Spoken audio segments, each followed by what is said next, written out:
Luto daw ako ng, anong tawag nito, Nay? Pochero ko, no? Pochero. Pero ewan ko kung anong klaseng pochero, no? Nay, hindi ko alam kung paanong pochero ba to. Hindi, basta yun ang recipe ko. Pakuluan ko muna yung beef hanggang lumambot. Ito, malambot na. Halo ko na yung aking mga ingredients ko na. Unahin natin yung kamatis. Tsaka yung ibang matitigas. Yan. Tsaka yung potato, tsaka saging.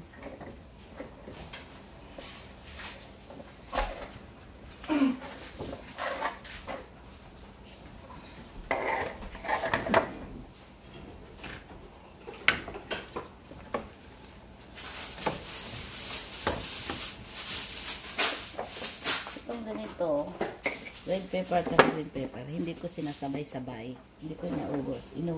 Kalahati lang muna. Para mabango lang yun.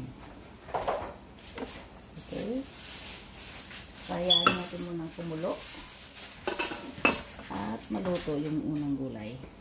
Naglagay natin. Ito tayo.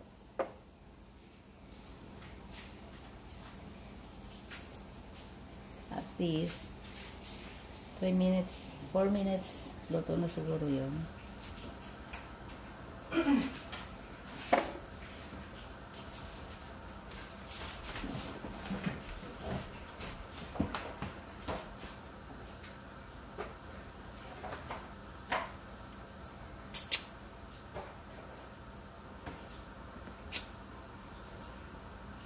At ito po ay repolyo. Is it repolyo or cabbage, Nay? Yep. Hi, sorry. Repolyo, cabbage, nalilito ako. Cabbage. Okay. So, yan ang isusunod natin kapag maluto na yung unang gulay. Kasi itong carrots, madali lang din ito maluto eh. Kaya, sasabay ko na sila, dalawa.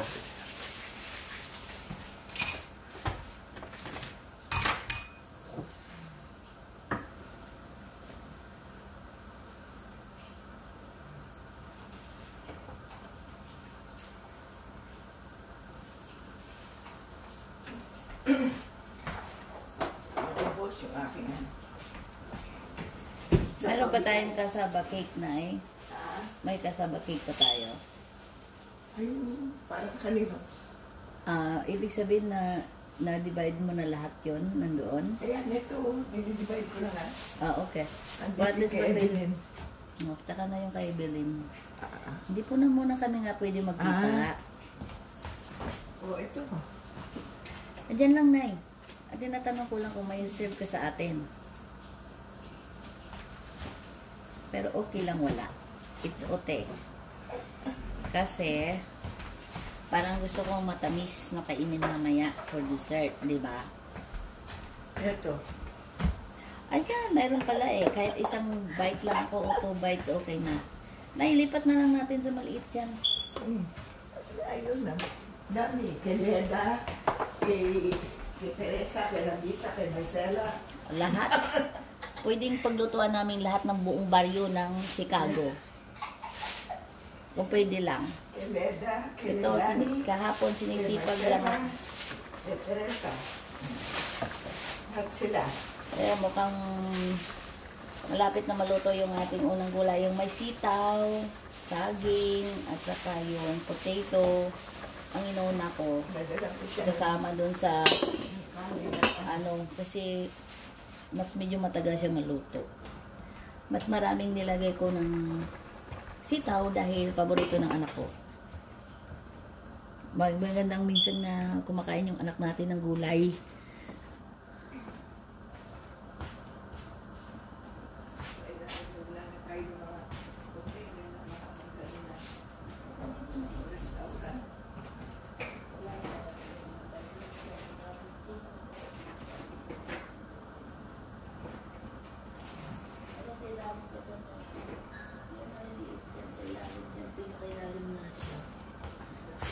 Ako na Hindi siya makihalo sa sa taas siya kumain.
Okay na siguro.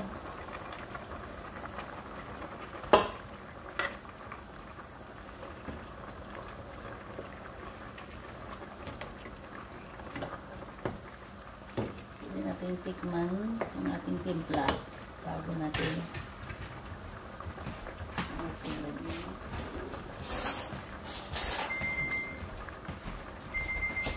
Ay!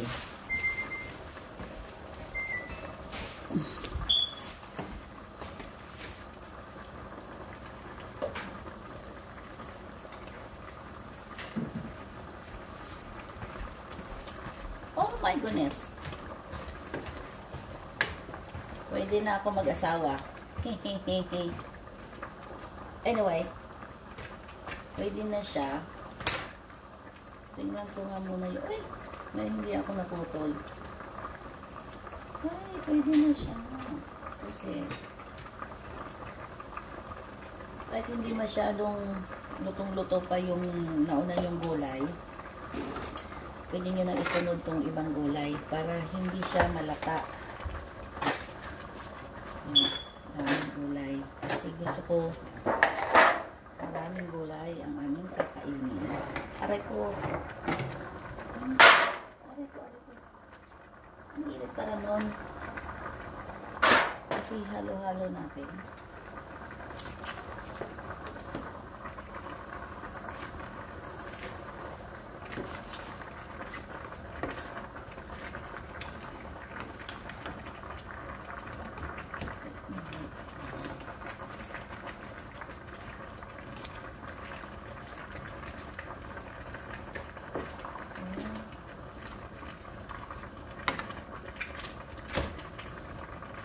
Kailangan na natin maraming gulay. Katulad ng panahon ngayon. At saka ihalo ko na rin yung tomato sauce. Kahit anong klaseng tomato sauce. Ganito lang karaan. Ganito.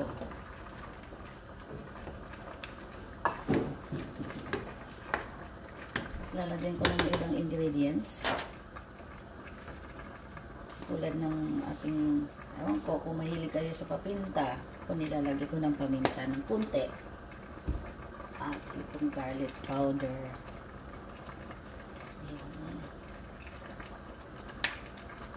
So, kasi sinong mahilig sa bitchin, kasi pag medyo may tamis na yung gulay, lalo na may banana, hindi ko na nilalagyan ng bitchin.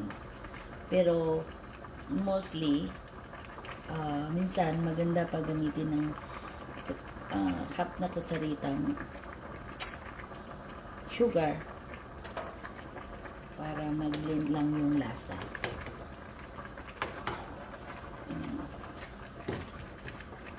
Kasi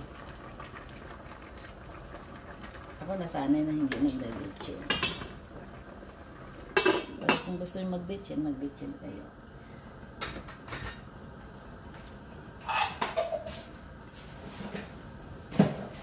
Hintayin natin na luto ang ating last na gulay.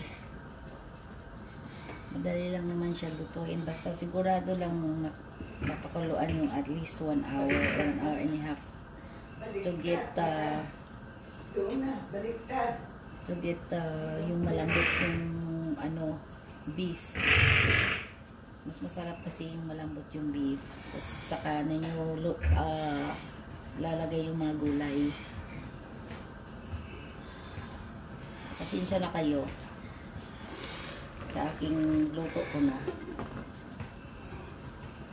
Hi, Nay Ging. Hi, Nay po. Joy. Po.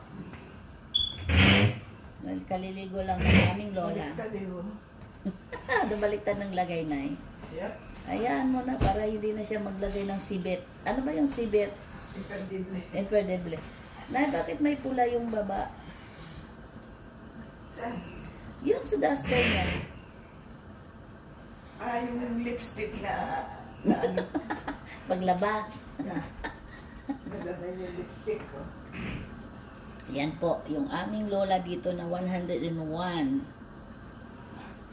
Ang kinakain niya, yung kinakain namin. may gulay, may meat.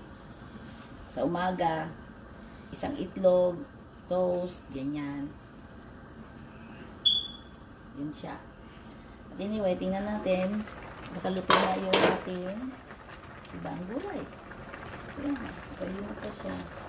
Kasi minsan, ito medyo masabaw-sabaw kasi mahilig din ng anak ko sa sabaw. Maraming gulay, tapos sabaw. Kaya, nasa inyo kung paano nyo lutuin yung putsiro nyo. Pero ewan ko anong tawag dun sa Bisaya ito. But, nakahiligan ko ng lutuin ito at gusto ng mga anak ko. Kaya ayan, ang daming sabaw.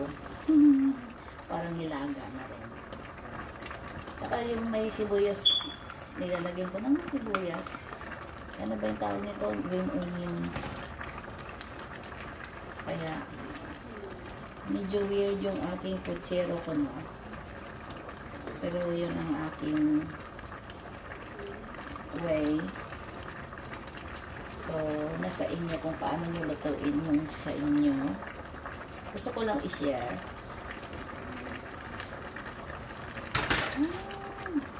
So, ito na po. Parang kulang sa asin. Paano ba ito buksan yung asin? Kunting asin dagdag. Kunti lang.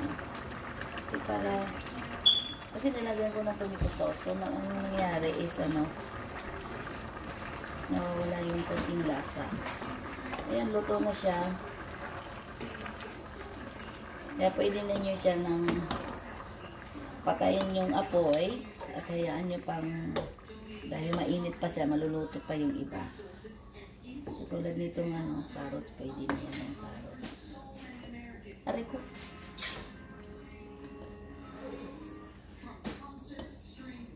Yan, maluluto na to siya.